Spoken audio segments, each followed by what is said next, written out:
Hello friends, welcome to Shakti Academy.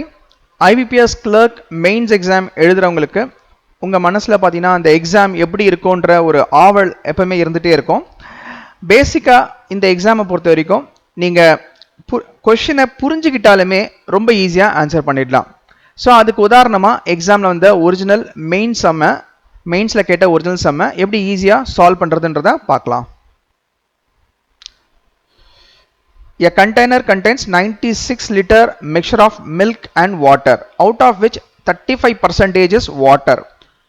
20 liter of mixture is taken out and 10 liter milk and 16 liter water are added in the remaining mixture.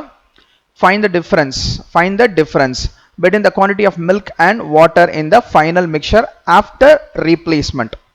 இந்த question நீங்க first வந்து நீங்க solve பண்ண try பண்ணுங்க. அதுக்கப்புறம் இதுல இருக்க எக்ஸ்பிளனேஷனை பாருங்க, உங்களுக்கு கண்டிப்பா யூஸ்ஃபுல்லா இருக்கும்.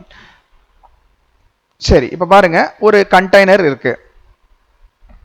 இந்த கண்டெய்னர்ல ஆல்ரெடி, அதாவது ஆரம்பத்துல 96 லிட்டர்ஸ் வந்து மிக்சர் இருக்கு. 96 லிட்டர்ஸ் மிக்சர் வந்து இருக்கு. இந்த 96 லிட்டர் மிக்சர்ல 20 லிட்டர்ஸை எடுத்துடுறாங்க. அப்ப மிச்சம் 76 லிட்டர்ஸ் வந்து இருக்கும். ஸோ 96 லிட்டர்ஸ்ல 20 லிட்டர்ஸ் எடுத்த பிறகு 76 லிட்டர் மிச்சம் இருக்கும். ஸோ இது வந்து மிக்சர்ல அவங்க எடுத்த பிறகு அடுத்ததா அவங்க என்ன சொல்றாங்க, கூடவே எடுத்துட்ட பிறகு 10 லிட்டர்ஸ் மில்கை ஆட் பண்றோம் அப்படின்னு சொல்றாங்க. அப்போ 10 லிட்டர் மில்கை ஆட் பண்றதா சொல்றாங்க. அதே சமயம் 16 லிட்டர் வாட்டரை ஆட் பண்றோம், அதாவது 16 லிட்டர்ஸ் ஆஃப் வாட்டர் ஆட் பண்றோம் அப்படின்னு சொல்லி சொல்றாங்க. அடுத்ததா கூடுதலா இன்னொரு இன்ஃபர்மேஷன் என்னன்னா, ஆரம்பத்துல என்ன சொல்றாங்கன்னா, வாட்டர் அப்படின்றது வந்து 35% இருக்கு. ஆரம்ப மிக்சர்ல 35% வாட்டர் இருக்குன்னு சொல்றாங்க. அப்ப 35% நம்ம இதை எப்படி எழுதலாம் அப்படின்னு கேட்டா 35/100.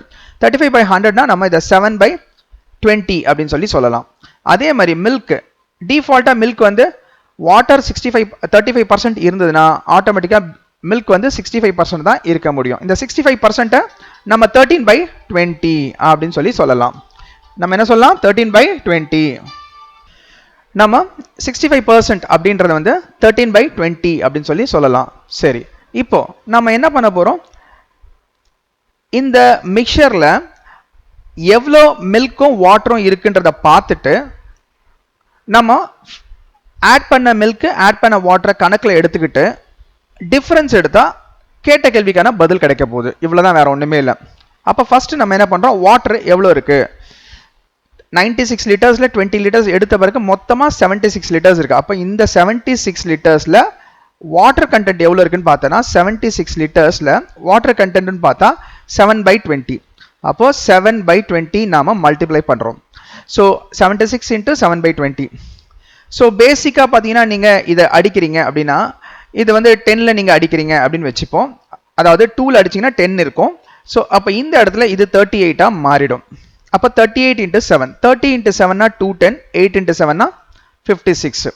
அப்ப 210ஓட ஒரு 56 சேர்த்தீங்க அப்படின்னா 266 கிடைக்கும். ஆனா நமக்கு டிவைட் பை 10 பண்றதுனால நாம 26.6 லிட்டர்ஸ் இருக்கு அப்படின்னு சொல்லலாம். ஸோ இது கூட என்னாவது, அவங்க ஆட் பண்ற வாட்டர் எவ்வளோ, 16 லிட்டர்ஸ், அதையும் நம்ம ஆட் பண்ணணும். அப்ப 16 லிட்டர்ஸ் வாட்டரை நம்ம ஆட் பண்றோம். அப்படி ஆட் பண்ணும்போது அப்ப வாட்டர் கண்டென்ட் மிக்சர்ல 26.6 லிட்டர்ஸ் இருக்கு, ஆட் பண்ற வாட்டர் கண்டென்ட் 16 லிட்டர்ஸ். அப்போ இது ரெண்டுத்தையும் நம்ம சேர்க்கிறோம். அப்ப ரெண்டுத்தையும் சேர்க்கும் போது பாருங்க, இந்த 26ஓட இந்த 16 நம்ம சேர்க்கிறோம். அப்ப நமக்கு என்ன கிடைக்கும் அப்படின்னு பார்த்தா 3642 வந்துடும், 42.6 அப்படின்னு சொல்லி கிடைச்சிடும். அப்போ 42.6 லிட்டர்ஸ் வந்து ஃபைனல் மிக்சர்ல வாட்டர் கண்டென்ட் இருக்கு அப்படின்னு சொல்லி நம்ம சொல்லலாம். அடுத்ததா பாருங்க, இந்த மில்க் அப்படின்னு சொல்லும்போது மில்க் வந்து அகெயின் இந்த மிக்சர்ல 96 லிட்டர்ஸ் போன பிறகு இருக்கக்கூடிய 96 லிட்டர்ஸ்ல 20 லிட்டர் போன பிறகு இருக்கக்கூடிய 76 லிட்டர் நம்ம எடுத்துக்கிறோம். அதுல மில்க் கண்டென்ட் வந்து 13/20 அப்படின்னு சொல்லலாம். அப்ப 13/20 அகைன் பாத்தீங்கன்னா இதை நம்ம 2ல கேன்சல் பண்றோம்னா இது 38 வந்துடும், டிவைடட் பை 10 இருக்கும். ஸோ இப்போ நம்ம மல்டிப்ளை பண்றோம். இப்போ பேசிக்கா இந்த 13ன்றதுனால 10 டைம்ஸ் அப்புறம் 3 டைம்ஸ் மல்டிப்ளை பண்ணா ஈஸியா இருக்கும். அப்ப 10 டைம்ஸ் அப்படின்னா 380 வந்துடும். அப்புறம் 3 டைம்ஸ் ஆஃப் 38 அப்படின்னு போட்டீங்கன்னா 30 into 3 90, 8 into 3 124. அப்பனா 90 plus 24 114 வந்துரும். So 114.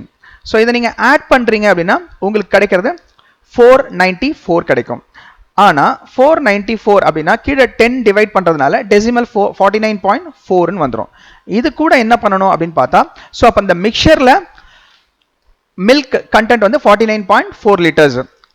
இப்போ இது கூட அவங்க ஆட் பண்ற 10 லிட்டர்ஸ் மில்கை ஆட் பண்ணிக்கணும். அப்ப 10 லிட்டர்ஸ் மில்கை ஆட் பண்றத ஆட் பண்ணீங்க அப்படின்னா உங்களுக்கு கிடைக்கிறது 59.4 லிட்டர்ஸ் கிடைக்கும். கேள்வி என்னன்னா வாட்டருக்கும் மில்க்குக்கும் என்ன டிஃபரன்ஸ் அதான் கேள்வி. அப்ப இது ரெண்டுத்துக்கும் வித்தியாசம் எடுக்கிறீங்க. அப்ப இந்த 59.4 42.6 இதுக்கான வித்தியாசம்.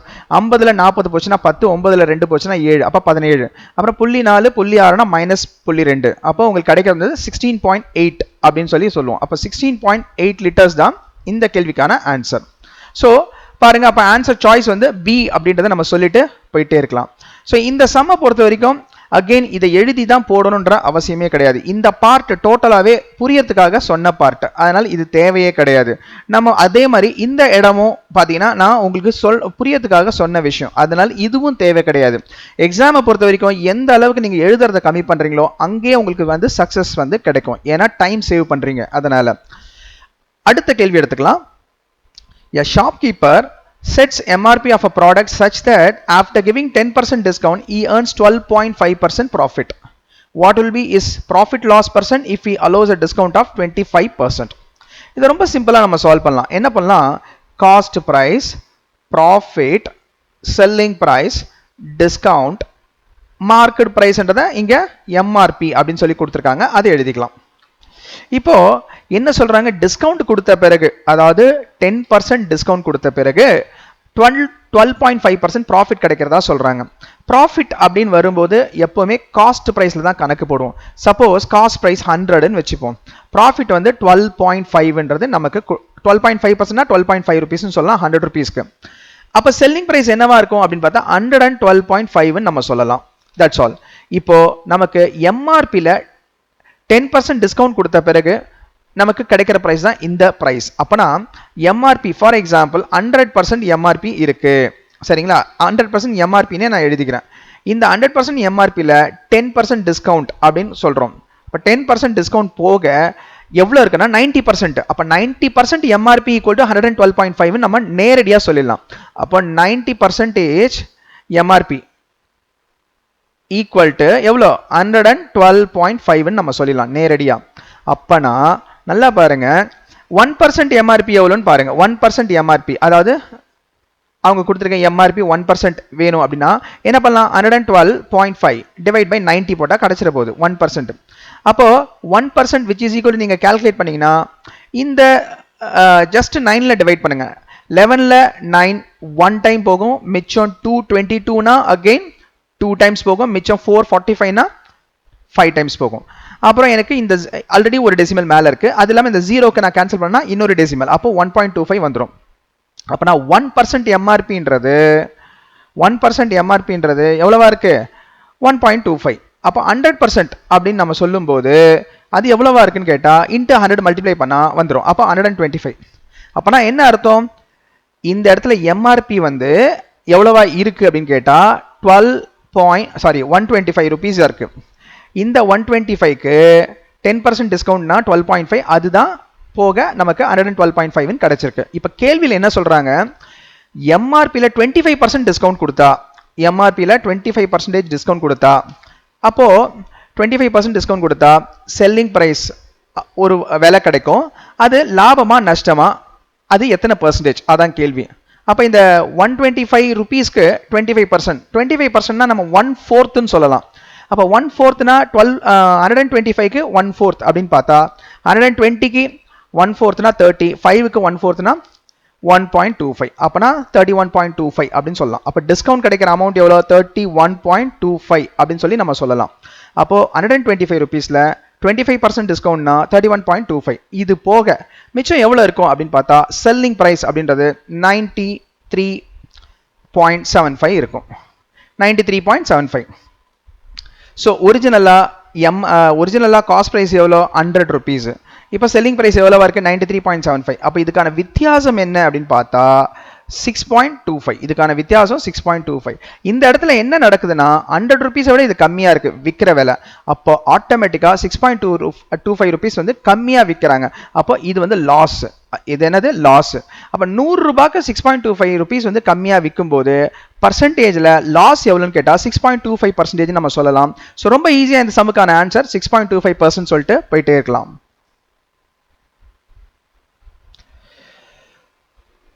சக்தி அகாடமில direct as well as online classes அவைலபிளா இருக்கு.